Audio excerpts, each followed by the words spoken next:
My name is Paula Renke. I am a PhD in nursing, so I'm a nurse scientist. I'm a registered nurse. And right now, I'm not certified in anything else because I've been focusing on research, which goes with the PhD. You know, there are some people who enter this life and they know just what they're going to do. They have a plan and they dedicate their life to achieving that plan. That was never what I was. In fact, I think I've been rather clueless in my life. My mother and a guidance counselor decided that I would go get a baccalaureate degree in nursing when very few nurses got baccalaureate degrees. I've been a nurse for more than 40 years. And so I went to college. And what I can remember about that time was I had to learn to talk differently because I was from Appalachia. My mother was from West Virginia. I grew up with a lot of folk myths, and I had to figure those out. But if I could think of one theme that had my college program, which was 4 years year-round, so it was very intense, was that it wasn't enough just to know how to do nursing skills or to be proficient and psychomotor adapted, which I'm not. It was the most important thing was to know why you were doing what you were doing. That was really I just became part of my very system. Why am I doing what I'm doing? So when I graduated from my undergraduate degree, I stood outside, and I can find the spot right by the College of Nursing building today. And I stood there and looked in the sky, and I said, God, strike me dead if I ever go into another school of nursing. And God laughed. So I was another clueless person. We went in the Army, my husband and I. We were married right after college, and we were sent to Germany, and I worked at the Army hospital there. I went in with another nurse. We were interviewing together, and she wanted to be an OB nurse, and I wanted to do anything but OB. I really love peds, but I only got to work in peds for 2 months before we went in the Army. But I said, anything but OB. I'll be so happy. Colonel Mobley said, oh, Paula, you're going to OB. So I went into this world that I never wanted to be in. And I was exposed to the most incredible people, midwives from Great Britain and nurses from all over the country. And it was the most phenomenal experience that I've had. So when I came back to the United States and I started to work in Ohio, I found out it was like going back to the dark ages. Fathers weren't allowed in the delivery room. Women were drugged out of their minds. I mean, it was incredible. I was so upset, but labor and delivery was my area, so I worked there, and I worked hard to be the best nurse I could, but I didn't understand why they were doing what they were doing, and that made me feel like I wasn't given the best care that I could. So my first plan was, because I, in Germany, had gone through natural childbirth, because it was the more European way to do things, and I didn't know any different, was to become involved with that type of birthing and teach Lamaze. And so I went through a very extensive training program, and the first time in my life, I got involved with healthcare policy, health and how the power strategies in the medical care can formulate and affect a woman's life. And I became more empowered to think as a woman and an educated woman. And that was another step that I took that I really wasn't expecting. When I became more involved with childbirth education, parents would come back and talk about their birth stories. And then I learned that labor and delivery nurses were making many mistakes. And I said, how can I make them better? And so it turned out that I went to nursing education. I loved teaching OB. It was all the things I wanted to be. And I started teaching in a diploma school.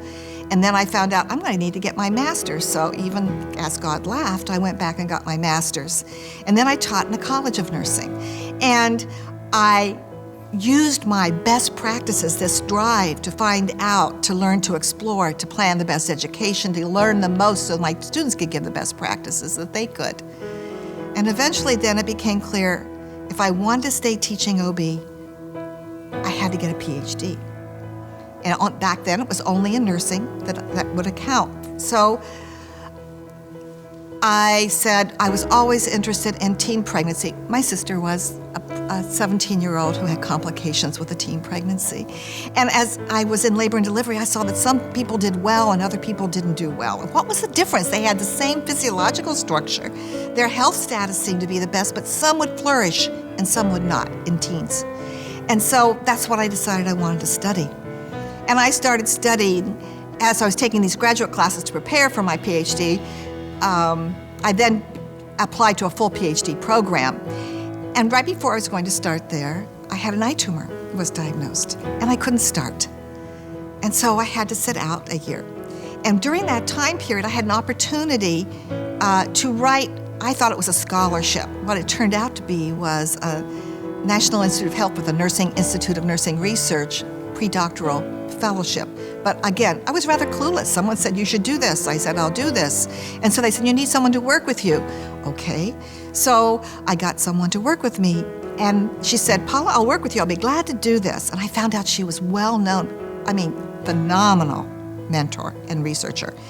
But she said, you'll have to do violence and abuse. And I thought, I can't do that. I can't do that. I had experiences of that with my family, and I couldn't do that. And she says, well, that's fine. That's fine. Think about it. I went to church. The scripture that week was from Habakkuk, and it talked about violence and not understanding violence and not wanting to know anything about it, but railing against it. And God said, write down the vision clearly upon the tablet. And I thought, oh, I guess I'm supposed to do this. So I wrote for my fellowship. I was awarded a 5 years pre-doctoral fellowship. My doctoral study was fully funded because of this. And then I became involved more through my education, I got to make presentations around the country. I've been into multiple areas that I've never been to talk to other nurses, and it was wonderful. I loved it because I kept learning why I was doing what I was doing.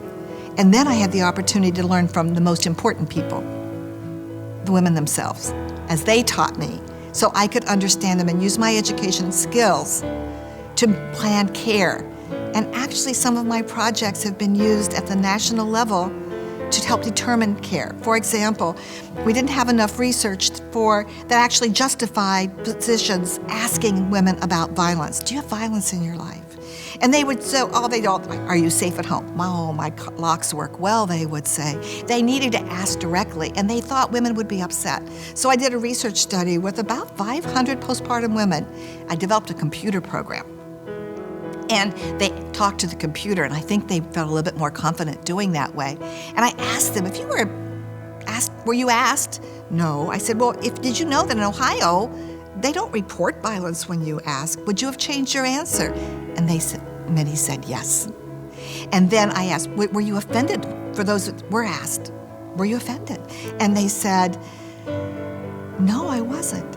And that research project, when it was published, was used to help as one of 50, there were 50 of us who did this, and the National Preventative Services Task Force, who determines what is going to be actually accomplished in medical care in the United States, used my study with the others, and they changed the practice. They changed their guidance, and they said healthcare providers should ask women about violence. If we don't ask, we can never start. It's not the most easiest thing in the world to answer, but I had that little piece. I got to lobby Congress.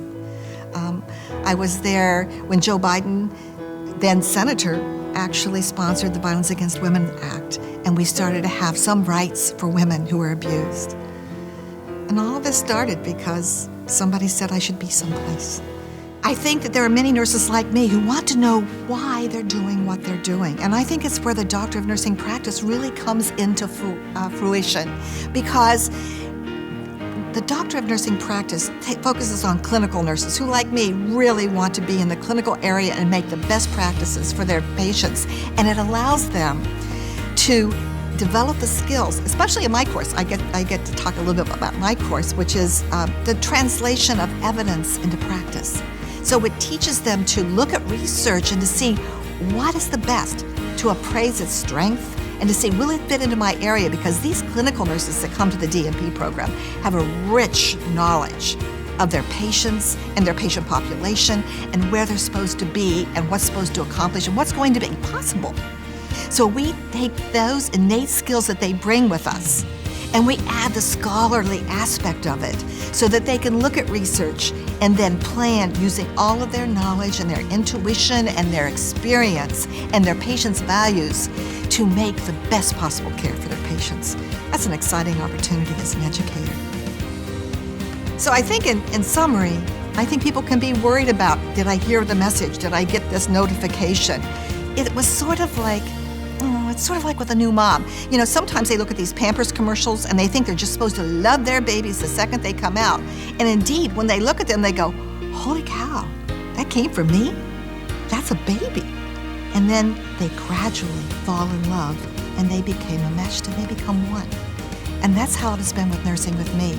The different threads that have been present in my life when people decide where I'd go to school or what I should study or what I should take advantage of have really been woven into the tapestry of my life. I've been a nurse for over 40 years, and like many people my age, when I lie in bed in the middle of the night and I think about death, one of the questions that keeps coming to me, did my life make a difference? Did my life make a difference?